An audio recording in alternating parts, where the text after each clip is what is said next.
ಅಧ್ಯಾಯ 6 ಆತ್ಮ ಸಂಯಮ ಯೋಗ.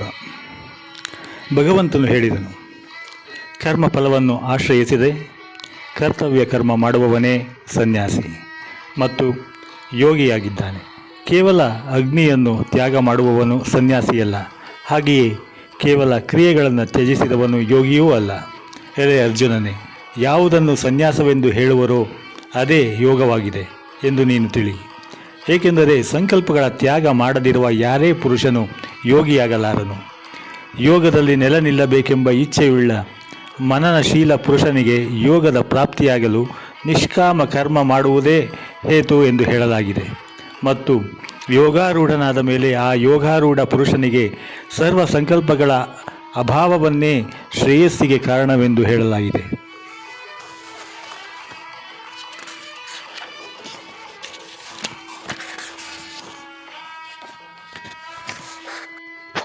ಇಂದ್ರಿಯಗಳ ಭೋಗಗಳಲ್ಲಿ ಮತ್ತು ಕರ್ಮಗಳಲ್ಲಿ ಆಸಕ್ತನಾಗದಿದ್ದಾಗಲೇ ಸರ್ವ ಸಂಕಲ್ಪಗಳ ತ್ಯಾಗ ಮಾಡುವ ಪುರುಷನನ್ನು ಯೋಗಾರೂಢನೆಂದು ಹೇಳಲಾಗುತ್ತದೆ.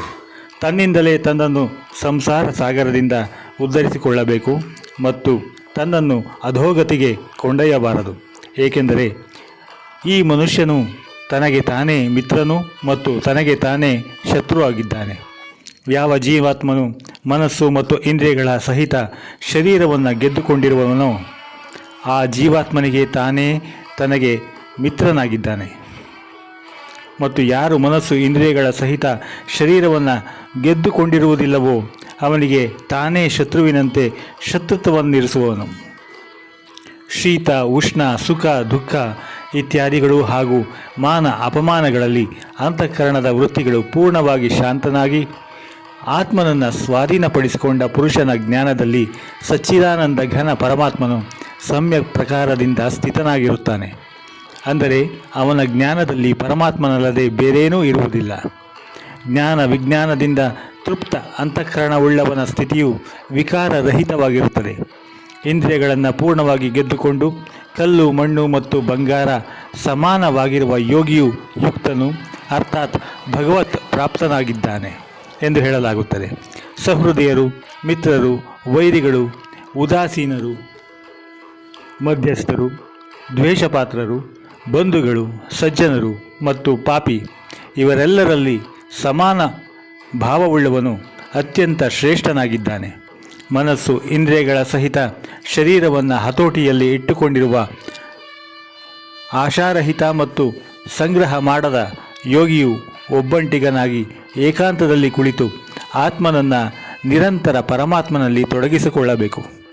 ಶುದ್ಧವಾದ ಭೂಮಿಯ ಮೇಲೆ ಕ್ರಮವಾಗಿ ದರ್ಬೆ, ಮೃಗಚರ್ಮ ಮತ್ತು ವಸ್ತ್ರವನ್ನು ಹಾಸಿ ಬಹಳ ಎತ್ತರವಲ್ಲದ ಹಾಗೂ ಬಹಳ ತಗ್ಗಿಲ್ಲದ ತನ್ನ ಆಸನವನ್ನು ಸ್ಥಿರವಾಗಿ ಸ್ಥಾಪಿಸಿ ಆ ಆಸನದಲ್ಲಿ ಕುಳಿತು ಚಿತ್ತ ಮತ್ತು ಇಂದ್ರಿಯಗಳ ಕ್ರಿಯೆಗಳನ್ನು ವಶಪಡಿಸಿಕೊಂಡು ಮನಸ್ಸನ್ನು ಏಕಾಗ್ರಗೊಳಿಸಿ ಅಂತಃಕರಣದ ಶುದ್ಧಿಗಾಗಿ ಯೋಗಾಭ್ಯಾಸ ಮಾಡಬೇಕು. ಶರೀರ, ತಲೆ ಮತ್ತು ಕತ್ತನ್ನು ನೇರವಾಗಿಸಿ ಅಚಲವಾಗಿ ಸ್ಥಿರವಾಗಿಟ್ಟುಕೊಂಡು ತನ್ನ ಮೂಗಿನ ತುದಿಯಲ್ಲಿ ದೃಷ್ಟಿಯನ್ನು ನಿಲ್ಲಿಸಿ ಬೇರೆ ದಿಕ್ಕುಗಳನ್ನು ನೋಡದೆ ಬ್ರಹ್ಮಚರ್ಯ ವ್ರತದಲ್ಲಿ ಇರುವ ಭಯರಹಿತ ಪೂರ್ಣವಾಗಿ ಶಾಂತವಾದ ಅಂತಃಕರಣವುಳ್ಳ ಎಚ್ಚರವಾಗಿ ಉಳ್ಳ ಯೋಗಿಯು ಮನಸ್ಸನ್ನು ತಡೆದುಕೊಂಡು ಚಿತ್ತವನ್ನು ತನ್ನಲ್ಲಿ ತೊಡಗಿಸಿ ತನ್ನ ಆಶ್ರಯದಲ್ಲಿ ಸ್ಥಿರವಾಗಬೇಕು. ಮನಸ್ಸನ್ನು ಹತೋಟಿಯಲ್ಲಿಟ್ಟುಕೊಂಡ ಯೋಗಿಯು ಹೀಗೆ ಆತ್ಮನನ್ನು ಪರಮೇಶ್ವರ ಸ್ವರೂಪನಾದ ನಿನ್ನಲ್ಲಿ ನಿರಂತರವಾಗಿ ತೊಡಗಿಸಿ ತನ್ನಲ್ಲಿರುವ ಪರಮಾನಂದ ಪರಾಕಾಷ್ಠೆಯಾದ ಶಾಂತಿಯನ್ನು ಪಡೆದುಕೊಳ್ಳುವನು. ಎಲೆ ಅರ್ಜುನ, ಹೆಚ್ಚು ತಿನ್ನುವವನಿಗೆ, ಏನನ್ನೂ ತಿನ್ನದವನಿಗೆ, ಹೆಚ್ಚಾಗಿ ನಿದ್ರೆ ಮಾಡುವವನಿಗೆ, ಹಾಗೆಯೇ ಎಂದಿಯೂ ನಿದ್ದೆಯೇ ಮಾಡದವನಿಗೂ ಈ ಯೋಗವು ಸಿದ್ಧಿಸುವುದಿಲ್ಲ.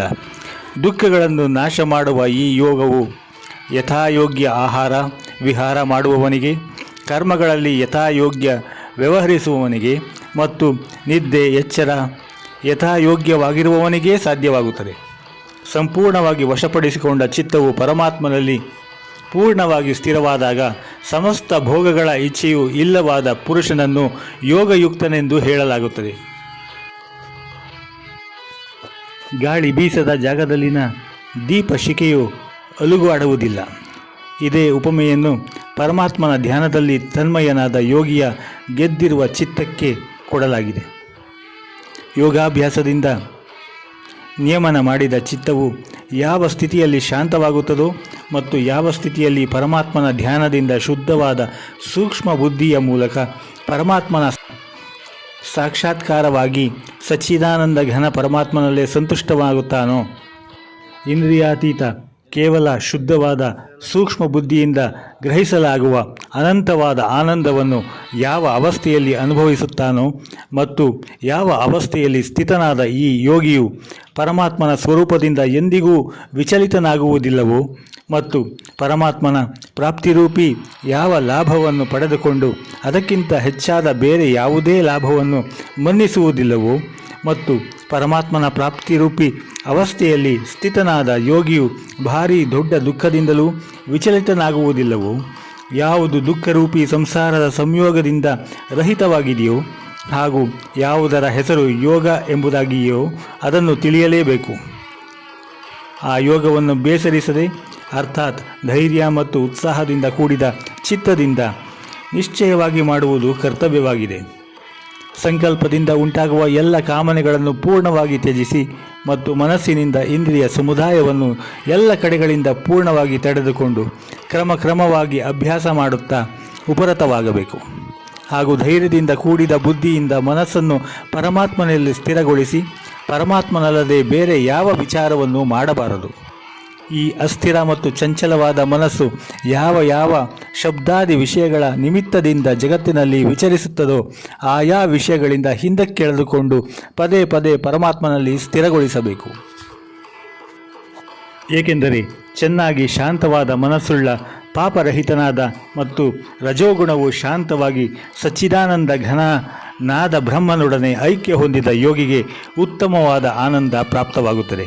ಆ ಪಾಪರಹಿತನಾದ ಯೋಗಿಯು ಹೀಗೆ ನಿರಂತರವಾಗಿ ಆತ್ಮನನ್ನು ಪರಮಾತ್ಮನೊಂದಿಗೆ ಜೋಡಿಸಿ ಸಹಜವಾಗಿ ಪರಬ್ರಹ್ಮ ಪರಮಾತ್ಮನ ಪ್ರಾಪ್ತಿಯ ಅಪಾರ ಆನಂದವನ್ನು ಅನುಭವಿಸುತ್ತಾನೆ.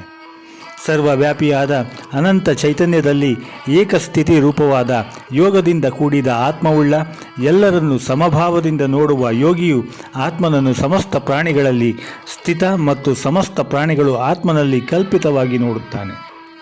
ಯಾವ ಪುರುಷನು ಸರ್ವಜೀವಿಗಳಲ್ಲಿ ಎಲ್ಲರ ಆತ್ಮರೂಪಿ ವಾಸುದೇವನಾದ ನನ್ನನ್ನು ವ್ಯಾಪಕನಾಗಿ ನೋಡುತ್ತಾನೋ ಮತ್ತು ಸರ್ವ ಪ್ರಾಣಿಗಳನ್ನು ವಾಸುದೇವನಾದ ನನ್ನಲ್ಲಿ ನೋಡುತ್ತಾನೋ ಅವನಿಗೆ ನಾನು ಅದೃಶ್ಯನಾಗಿರುವುದಿಲ್ಲ ಹಾಗೂ ನನಗೆ ಅವನು ಅದೃಶ್ಯವಾಗುವುದಿಲ್ಲ. ಏಕ್ಯ ಭಾವವನ್ನು ಹೊಂದಿ ಸರ್ವ ಪ್ರಾಣಿ ಮಾತ್ರರಲ್ಲಿ ಆತ್ಮರೂಪದಿಂದ ಇರುವ ಸಚ್ಚಿದಾನಂದ ಘನ ವಾಸುದೇವನಾದ ನನ್ನನ್ನು ಭಜಿಸುವ ಯೋಗಿಯು ಎಲ್ಲ ರೀತಿಯ ವ್ಯವಹಾರಗಳನ್ನು ಮಾಡುತ್ತಾ ಇದ್ದರೂ ಅವನ ಸಮಸ್ತ ವ್ಯವಹಾರಗಳು ನನ್ನಲ್ಲೇ ಆಗುತ್ತಾ ಇರುತ್ತವೆ.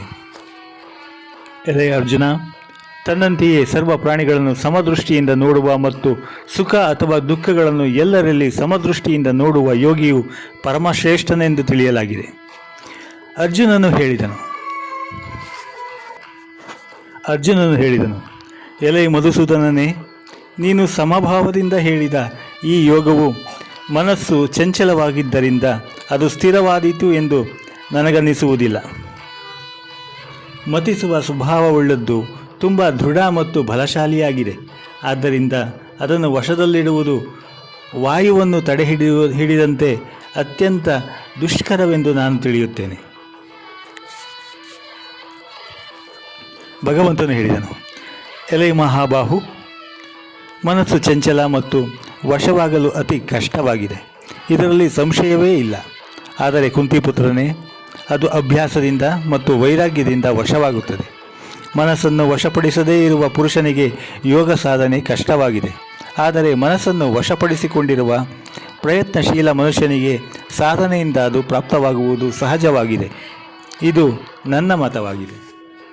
ಅರ್ಜುನನು ಕೇಳಿದನು, ಹೇ ಕೃಷ್ಣ, ಯೋಗದಲ್ಲಿ ಶ್ರದ್ಧೆ ಇದ್ದು ಸಂಯಮಿ ಎಲ್ಲವಾದ್ದರಿಂದ ಅವನ ಮನಸ್ಸು ಅಂತ್ಯಕಾಲದಲ್ಲಿ ಯೋಗದಿಂದ ವಿಚಲಿತವಾಗುತ್ತದೆ. ಇಂತಹ ಸಾಧಕನು ಯೋಗ ಸಿದ್ಧಿಯನ್ನು ಅಂದರೆ ಭಗವತ್ ಸಾಕ್ಷಾತ್ಕಾರವನ್ನು ಪಡೆಯದೆ ಯಾವ ಗತಿಯನ್ನು ಪಡೆಯುತ್ತಾನೆ? ಹೇ ಮಹಾಬಾಹುವೆ, ಭಗವತ್ ಪ್ರಾಪ್ತಿಯ ಮಾರ್ಗದಲ್ಲಿ ಮೋಹಿತವಾದ ಹಾಗೂ ಆಶ್ರಯರಹಿತನಾದ ಪುರುಷನು ಭಿನ್ನ ವಿಚ್ಛಿನ್ನವಾದ ನೋಡದಂತೆ ಎರಡೂ ಕಡೆಗಳಿಂದ ಭ್ರಷ್ಟನಾಗಿ ನಷ್ಟವಾಗುವುದಿಲ್ಲ ತಾನೆ? ಎಲೈ ಕೃಷ್ಣ, ನನ್ನ ಈ ಸಂಶಯವನ್ನು ಸಮೂಲವಾಗಿ ನೀನೇ ಇಲ್ಲವಾಗಿಸಬಲ್ಲೆ.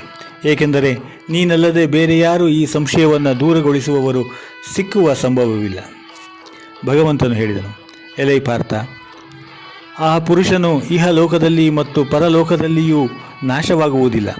ಏಕೆಂದರೆ ಅಯ್ಯ, ಆತ್ಮೋದ್ಧಾರಕ್ಕಾಗಿ ಅರ್ಥಾತ್ ಭಗವತ್ ಪ್ರಾಪ್ತಿಗಾಗಿ ಕರ್ಮ ಮಾಡುವ ಯಾರೇ ಮನುಷ್ಯನು ಅಧೋಗತಿಗೆ ಹೋಗುವುದಿಲ್ಲ. ಯೋಗ ಭ್ರಷ್ಟ ಪುರುಷನು ಪುಣ್ಯವಂತರಿಗೆ ಸಿಗುವ ಲೋಕಗಳಿಗೆ ಅರ್ಥಾತ್ ಸ್ವರ್ಗಾದಿ ಉತ್ತಮ ಲೋಕಗಳಿಗೆ ಹೋಗಿ ಅಲ್ಲಿ ಬಹಳಷ್ಟು ವರ್ಷಗಳಿದ್ದು ಬಳಿಕ ಶುದ್ಧ ಆಚರಣೆಯುಳ್ಳ ಶ್ರೀಮಂತರ ಮನೆಯಲ್ಲಿ ಹುಟ್ಟುವನು. ಅಥವಾ ವೈರಾಗ್ಯಶೀಲನಾದ ಪುರುಷನು ಆ ಲೋಕಗಳಿಗೆ ಹೋಗದೆ ಜ್ಞಾನವಂತರಾದ ಯೋಗಿಗಳ ಕುಲದಲ್ಲೇ ಜನಿಸುತ್ತಾನೆ. ಆದರೆ ಇಂತಹ ಜನ್ಮವು ಈ ಜಗತ್ತಿನಲ್ಲಿ ನಿಸ್ಸಂದೇಹವಾಗಿ ಅತ್ಯಂತ ದುರ್ಲಭವಾಗಿದೆ. ಅಲ್ಲಿ ಹಿಂದಿನ ಶರೀರದಲ್ಲಿ ಸಂಗ್ರಹಿಸಿದ ಬುದ್ಧಿ ಸಂಯೋಗವನ್ನು, ಅಂದರೆ ಸಮತ್ವ ಬುದ್ಧಿರೂಪಿ ಯೋಗದ ಸಂಸ್ಕಾರಗಳನ್ನು ಆಯಾಸವಿಲ್ಲದೆ ಪಡೆಯುತ್ತಾನೆ. ಮತ್ತು ಕುರುನಂದನನೇ, ಅದರ ಪ್ರಭಾವದಿಂದ ಅವನು ಪುನಃ ಪರಮಾತ್ಮ ಪ್ರಾಪ್ತಿರೂಪಿ ಸಿದ್ಧಿಗಾಗಿ ಹಿಂದಿಗಿಂತ ಹೆಚ್ಚು ಪ್ರಯತ್ನ ಮಾಡುತ್ತಾನೆ. ಆ ಶ್ರೀಮಂತರ ಮನೆಯಲ್ಲಿ ಹುಟ್ಟಿದ ಯೋಗ ಭ್ರಷ್ಟನು ಪರಾಧೀನನಾಗಿದ್ದರೂ ಆ ಮೊದಲ ಜನ್ಮದ ಅಭ್ಯಾಸದಿಂದಲೇ ನಿಸ್ಸಂದೇಹವಾಗಿ ಭಗವಂತನ ಕಡೆಗೆ ಆಕರ್ಷಿತನಾಗುತ್ತಾನೆ. ಹಾಗೆಯೇ ಸಮಬುದ್ಧಿರೂಪಿ ಯೋಗದ ಜಿಜ್ಞಾಸುವು ವೇದದಲ್ಲಿ ಹೇಳಿದ ಸಕಾಮ ಕರ್ಮಗಳ ಫಲವನ್ನು ದಾಟಿ ಹೋಗುತ್ತಾನೆ. ಆದರೆ ಪ್ರಯತ್ನಪೂರ್ವಕ ಅಭ್ಯಾಸ ಮಾಡುವ ಯೋಗಿಯಾದರೂ ಹಿಂದಿನ ಅನೇಕ ಜನ್ಮಗಳ ಸಂಸ್ಕಾರ ಬಲದಿಂದ ಇದೇ ಜನ್ಮದಲ್ಲಿ ಸಿದ್ಧನಾಗಿ ಎಲ್ಲ ಪಾಪಗಳಿಂದ ಮುಕ್ತನಾಗಿ ತತ್ಕಾಲದಲ್ಲೇ ಪರಮಗತಿಯನ್ನು ಪಡೆಯುವನು. ಯೋಗಿಯು ತಪಸ್ವಿಗಳಿಗಿಂತ ಶ್ರೇಷ್ಠನಾಗಿದ್ದಾನೆ, ಶಾಸ್ತ್ರಜ್ಞಾನಿಗಳಿಗಿಂತಲೂ ಶ್ರೇಷ್ಠನೆಂದು ತಿಳಿಯಲಾಗಿದೆ. ಮತ್ತು ಸಕಾಮ ಕರ್ಮಗಳನ್ನು ಮಾಡುವವರಿಗಿಂತಲೂ ಯೋಗಿಯು ಶ್ರೇಷ್ಠನಾಗಿದ್ದಾನೆ. ಆದ್ದರಿಂದ ಅರ್ಜುನನೇ, ನೀನು ಯೋಗಿಯಾಗು. ಎಲ್ಲ ಯೋಗಿಗಳಲ್ಲಿ ಯಾವ ಶ್ರದ್ಧಾವಂತ ಯೋಗಿಯು ನನ್ನಲ್ಲಿ ಅಂತರಾತ್ಮನನ್ನು ಸ್ಥಾಪಿಸಿ ನನ್ನನ್ನು ಅಖಂಡವಾಗಿ ಭಜಿಸುತ್ತಾನೋ ಅಂತಹ ಯೋಗಿಯು ನನಗೆ ಪರಮಶ್ರೇಷ್ಠನೆಂದು ಮಾನ್ಯನಾಗಿದ್ದಾನೆ.